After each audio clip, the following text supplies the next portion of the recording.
Assalamualaikum warahmatullahi wabarakatuh. Selamat pagi anak-anak, selamat belajar, salam sejahtera untuk kita semua. Kita kembali lagi belajar fisika. Masih ingat kan materi kita minggu kemarin tentang fluk magnetik dan hukum Lenz. Nah, selanjutnya di sini kita akan belajar tentang induksi diri. Jangan lupa ya dibaca dan dipahami. Nah, kita sebelumnya ketahui dulu tuh, apa sih GGL induksi diri? Nih ya. Dalam sebuah rangkaian listrik, anak fisika tahu nih pasti rangkaian listrik, nggak mungkin nggak tahu kan? Yang di dalamnya terdapat sebuah kumparan. Misalnya, rangkaian penyearah arus, adaptor, yang sering disebut adaptor, yang diperlengkapi dengan lampu indikator. Apabila dalam posisi on atau kita hidupkan, lalu kita matikan, maka lampu indikator tidak langsung padam, melainkan melalui proses yaitu redup dulu, baru kemudian padam. Coba deh kalian perhatikan lampu pijar yang ada di kamar kalian. Misal, tiba-tiba rumah kalian ada pemadaman listrik dari pembangkit listriknya, ataupun tiba-tiba sekernya turun nih. Maka lampu pijar yang ada di kamar kalian itu tuh nggak akan langsung mati kayak itu, melainkan redup dahulu, baru kemudian akan padam. Kalau yang belum pernah memperhatikan, coba deh lain kali kalian perhatikan ya. Nggak harus pakai pemadaman sih. Kalian juga bisa dengan matikan biasa kayak gitu. Saat mau menyalakan lalu dimatikan lampunya. Hal itu terjadi karena timbulnya GGL induksi diri dari sebuah kumparan yang ada dalam rangkaian listrik tersebut. Nah, dalam sebuah kumparan yang dialiri oleh arus bolak-balik, yaitu arus listrik yang besarnya selalu berubah-ubah, maka akan menimbulkan fluk magnetik yang berubah-ubah terhadap waktu. Perubahan fluk magnetik ini akan menginduksi kumparan dalam rangkaian itu sendiri, sehingga timbullah GGL induksi. GGL induksi yang terjadi karena adanya perubahan fluk magnetik yang ditimbulkan oleh rangkaian itu sendiri disebut GGL induksi diri. Nah, di sini digambar, kelihatan kan gambarnya?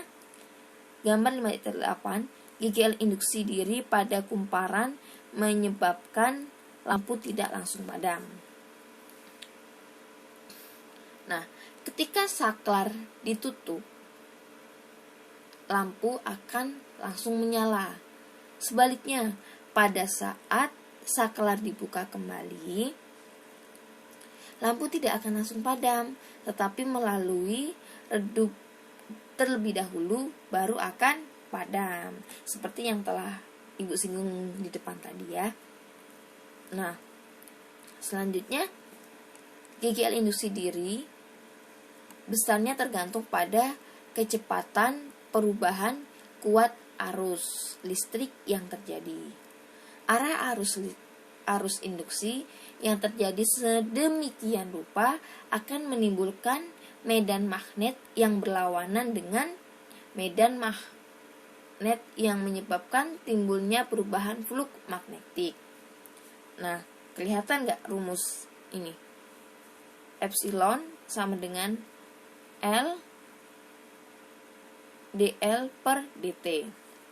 Nah, kita ketahui kan itu merupakan epsilon, yaitu GGL induksi diri yang memiliki satuan volt, lalu L-nya itu induksi diri yang memiliki satuan Henry, dan dl per dt merupakan perubahan kuat arus.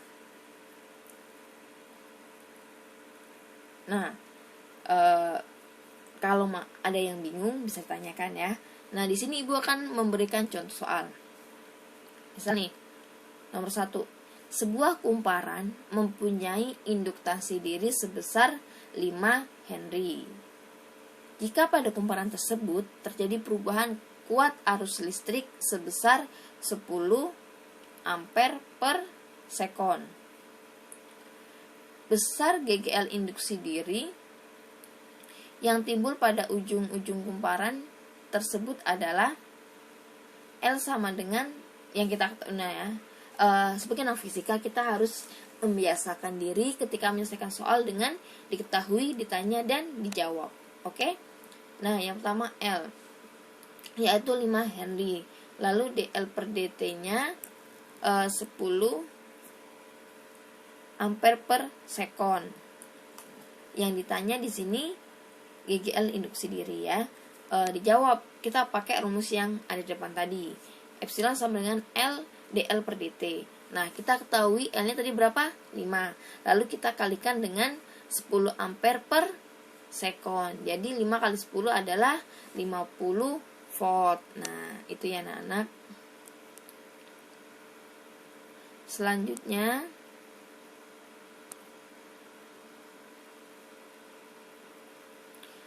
yang kedua yaitu energi yang tersimpan pada kumparan. Kumparan yang dialiri arus listrik akan menyebabkan timbulnya medan magnet di dalam kumparan itu. Apabila arus yang mengalir diputus secara tiba-tiba, maka dengan adanya perubahan flux magnetik menyebabkan timbulnya GGL induksi diri yang akan menimbulkan arus induksi diri pada kumparan, yang berarti dalam kumparan tersebut tersimpan sebuah energi. Nah, pada energi yang tersimpan pada kumparan di sini menggunakan rumus W di sini W sama dengan setengah L dikali I kuadrat. Nah, W yaitu energi yang tersimpan dalam kumparan dengan satuannya Joule. Lalu L yaitu induksi diri kumparan dengan satuan Henry seperti yang di atas, dan I kuat arus yang mengalir dalam kumparan dengan satuan ampere seperti yang di atas juga ya anak-anak. Nah, selanjutnya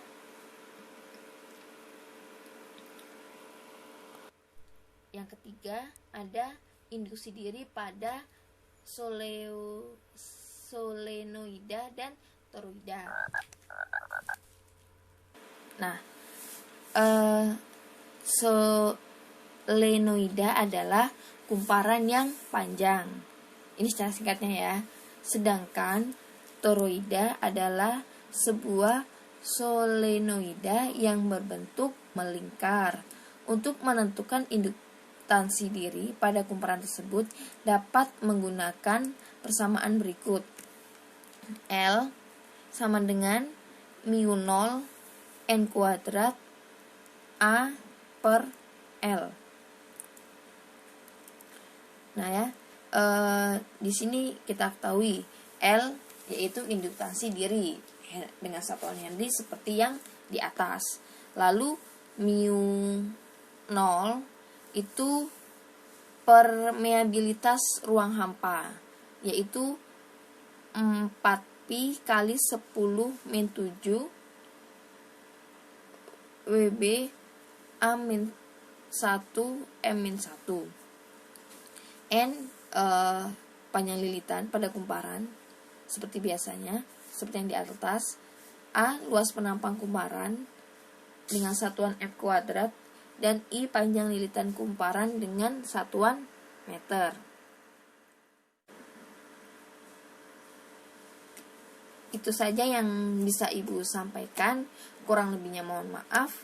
Jika ada yang ditanyakan, silakan ditanyakan. Jika kurang jelas, bisa kalian tanyakan saja apa yang belum kalian mengerti. Sekian dari Ibu. Kurang lebihnya mohon maaf. Wassalamualaikum warahmatullahi wabarakatuh.